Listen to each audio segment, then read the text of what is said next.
slušatelji Totalnog FM-a, a sada i gledatelji na našoj internetskoj stranici. Siguran sam da vas zanima kako izgleda jedan radni dan u redakciji vašeg radija. Sada smo zaposlili našu novu djelatnicu i zanimljiva je, nalazi se u programu, odlična je. Najviše je zanimljivo kako se dobro snalazi sa novim kolegama. Riječ je o natjecateljici iz Big Brother od prije 2 godine iz Tajlanda, o Rini Benin. Ajdemo ju upoznati. Mislim, ne možeš mi se tako ponašati. Čuješ? Dobro, čuješ ti što ti pričam? Ti čuješ što ti pričam? Halo? Jaranko zemljačka.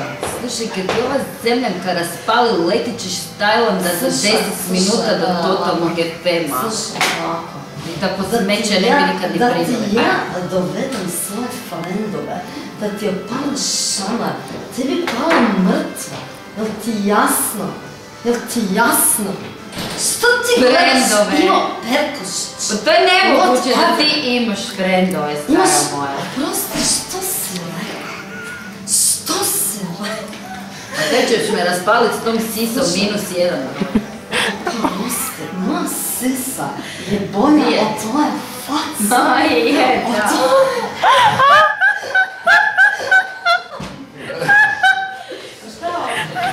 Šta smo se mi dogovorili?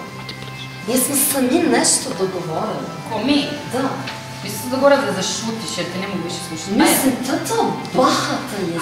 Ajde, Brčanko, bez sisa. Slušaj, mislim, o čemu se tu radi? I to bi bilo to. Naša priča o Rini za danas je gotova i dalje ostanite uz Totalni FM i uz više dobre glazbe.